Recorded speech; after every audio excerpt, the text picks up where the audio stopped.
What's that one? Update on opportunity zones. Ms. McRae? Probably everyone read a few months ago that there was this new thing called opportunity zones, or maybe it was a year ago, it's in the past somewhere. And nobody really knew what they were, but Franklin is one. And so I've learned a little bit about it through the EDC, Economic Development Commission. And there's a deadline here, so I thought it might be good to just let people know what this is. I've had people ask me, a lot of people thought it was going to be a grant process, so there would be money that would be available to people, and that doesn't seem to be the case. This 371139700301, that is the census tract in Macon County that has been named an opportunity zone. Let's see if I can get this thing to, what do I click? Oh. What did I do? Okay. All right, this is a new program. It was part of the Tax Cuts and Job Act, and that was a bipartisan effort by Senators Cory Booker and Tim Scott. The idea was to redistribute wealth. The way this works is that people who have large capital gains can shelter that money by putting it into a special fund called a Qualified Opportunity Fund, and that fund then is used to provide capital to projects in undercapitalized communities or low wealth communities. And so it's a program that really benefits, it's supposed to benefit everybody, the wealthier people who have the money that they're trying to shelter, and the poorer communities that need that money to do a project. And this isn't really all that important, but you see how it was just passed in 2 years ago, 2017. And it's taken a long time for the IRS to get all the guidelines out so people could understand what this is all about. And Forbes magazine said this: by and large, investors have been excited about opportunity zones but slow to engage without clearer IRS guidance. The way it looks, projects that are already in existence are more likely to get funding just because of the peculiarities of this program. Everyone gains, I said, so those who have money to invest can defer capital gains tax until 2047 or until the asset is disposed of. This basis step up means in 5 years your basis in that money is increased by 10%. That means you don't have to pay tax on that 10%, so that saves you quite a bit. And if you leave it in there for 7 years, then your original basis is increased by 15%. Then any money you make in the fund is tax exempt.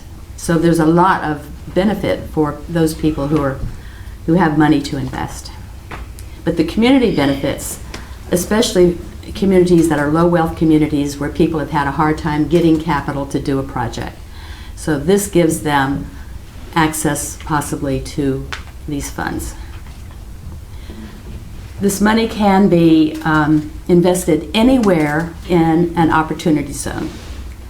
And so it could be invested in a wealthy neighborhood or it could be invested in a poor neighborhood. And there's been some criticism of the program because initially the big projects that were available happened to be in wealthy parts of the census tract. And so the money went there, and it didn't look like that was the meaning or the purpose of the law. But you could argue that by building a big hotel, say, in a nice part of town, you're providing more jobs for the whole community, and that would benefit everybody. And there's a trickle-down theory, of economics. So, but anyway, that's the way it is. But each state was authorized to establish these zones. They could have zones representing only 25% of the low-income census tracts. So I told you it was complicated. The U.S. Treasury Department certified these zones, and in North Carolina, the governor picked the zones, and every county got at least one. The state ended up with 1,000 census tracts that met the criteria. but they were allowed 25% of those 252 opportunity zones in the state of North Carolina. And the one we got in Macon County happens to be most of Franklin. These are the kinds of projects that qualify, and I understand that mostly now the money has been going to real estate projects, but you could do any kind of a project with it.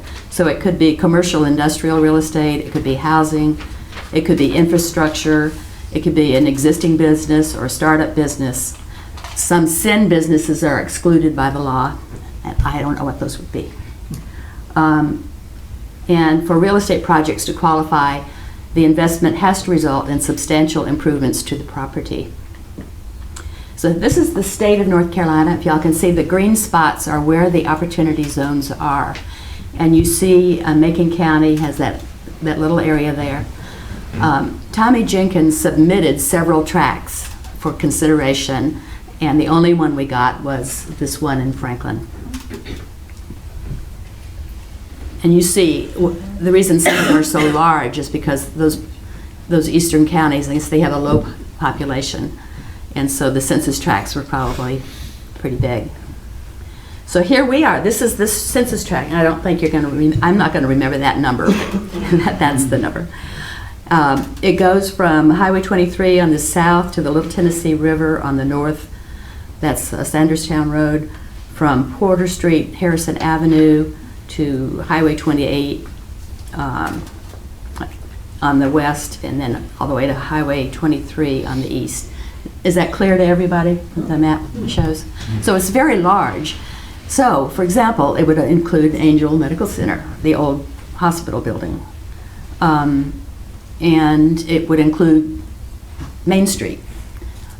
So there's some opportunities for us there, and I want everyone to know about this, and because if people have to come up with projects, you have to have a project to get the money. The sooner the better, because the way that the law right now is written, you get that 7-year benefit. You have to get that 7-year benefit, the 15% increase in your basis, which would decrease your taxes that much. It has to be invested in a qualifying fund by the end of 2019. That doesn't give anybody very much time. I suspect they're going to amend that, but there's no certainty of that happening. But you still get the 10%, which is not a bad savings. So if anyone is interested in developing something in Macon County, I mean, look at the census tract and see what possibly could happen there. If you're an investor, so anybody can invest in a qualified opportunity fund and help Franklin improve, or you could invest in a fund anywhere in the country. There are quite a few of them that have already been set up. Most of them have been set up by large investment banks or investment companies, and they are looking to make a lot of money. And so they are looking for those big projects in the best part of town, kind of thing. But you can set up one. Franklin could set up a qualified opportunity fund and to do a project here. You could do one for one project, you could do one for several projects. So if some investors wanted to get together and create such a fund to help Franklin grow, that's a possibility. And any project in the opportunity zone qualifies. Any project. Those zones are set in stone. They're not going to be changed. They've been certified. They are where they are. So, anyway, I just wanted everyone to know this. This is a possibility. So, some of these financial packages are so complicated, and I did not take finance in college. This is out of my realm, but I've been talking to people and trying to understand how this works. But here's some needs that I see that could be helped with this kind of money, and that is housing, especially the missing middle, workforce housing. We really have a great need for that. Infrastructure is a possibility. Downtown commercial space, I mentioned that. Health opportunities, such as a gym, broadband to the door. entertainment venues, gathering places, anything like that. So I mentioned the downtown historic district.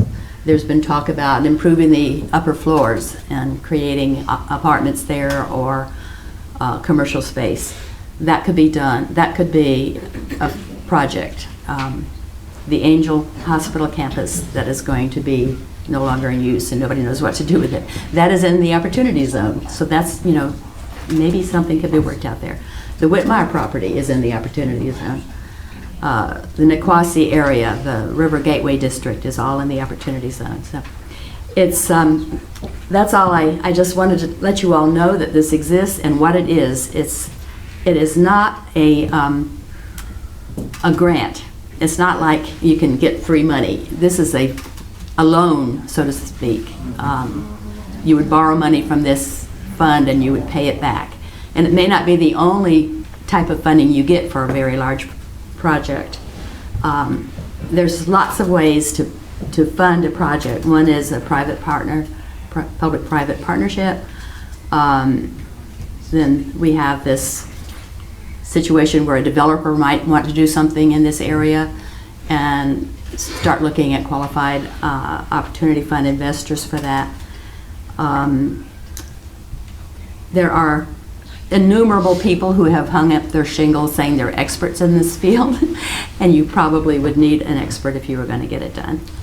But anyway, that's it. I happen to be working with another client who is working with a developer trying to take a piece of property to develop in an opportunity zone. And I think it's been really interesting to watch everybody try to get their heads wrapped around the idea that it's almost like incentivized housing, and this is a housing development that, what we're used to is trying to subsidize housing for folks that maybe couldn't get up into that level. This is not that, because of it's tax advantaged, but to provide, and it is a missing middle type project, it provides just good housing for middle income folks that you don't necessarily have a whole lot of people trying to create market for it, so I could see a project like that being a fit here. Well, we brought up affordable housing and setting up a housing authority, and there didn't seem to be any interest.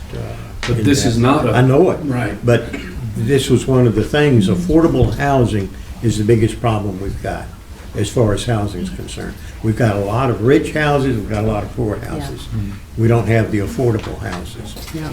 And we have very little long-term rental. And affordable housing doesn't necessarily mean low income, but it's those type of people Ms. McRae is talking about that would be moving in here to work in the medical field, the data field, the software, this type of thing. So, go ahead. This money can apply to a project that's already underway too. So Right. I don't know if there is anything like that happening in this census tract, but here's a possibility for some funding if it is. I wish we'd go back to grants. I know. That was the best incentive we've ever had, was grants. Okay, any further questions? If not,